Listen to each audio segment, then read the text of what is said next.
美国又加息，悬在韩国头上的一把刀快速下落，尹锡悦已经开始被清算阶段。大家好，欢迎收看马超说。在近日，美联储再次宣布加息25个基点，已经达到了22年以来的最高水平，而且这还不是句号。美联储还将根据未来几个月的经济表现来决定是否继续加息。美国说加息是为了降低通胀，但是所有人都明白这只是一种说辞，加息根本不可能解决美国的通胀问题，而真正的目的是收割他国的财富。不过现在也就1、2个国家破产，远远没有达到美国收割全球的目的。更何况美国打贸易战没有阻碍人民币升值，而俄乌冲突短暂导致欧元贬值之后，现在又开始升值了，这都影响了美国吸引资本回流，所以美国只能持续加息，即便是饮鸩止渴。关于美国的这轮加息外界都在猜测谁会是下一个崩溃的倒霉蛋。大多数观点都是直指日韩，尤其是韩国。这里面就要提到韩国最著名的全租房制度。最近韩国频繁报道自杀事件，其中有很多都与韩国全租房市场崩盘有着密切的联系。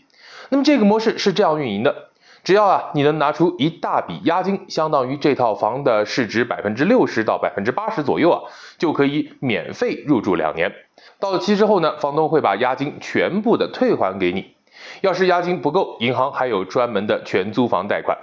于是房东就可以拿押金作为首付，再去银行贷款买房，再把新买的房子出租，然后继续拿押金买房投资。所以韩国甚至有手握成千上百套房子的房王。但是问题就在于这几年美国加息，韩国为了避免资金的流失，只能跟着加息。加息后，贷款的人就需要支付更高的利息，房价开始暴跌。结果就是更多的人退出全租房模式，房东们手里的钱还不起租客的押金，这就导致了一个巨大的资金窟窿。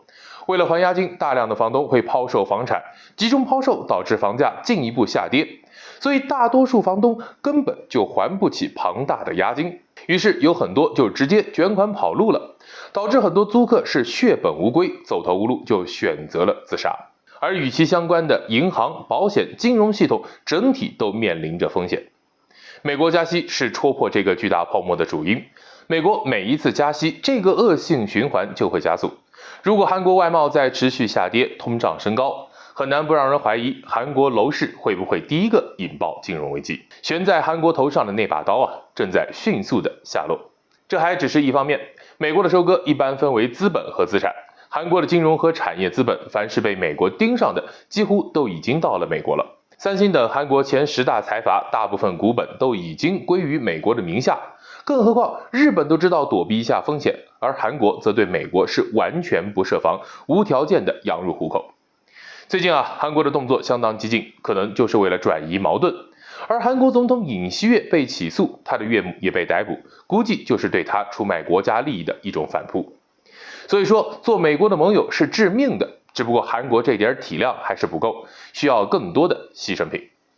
好的，本期话题到此结束，感兴趣的朋友记得点赞关注，我们下期聊。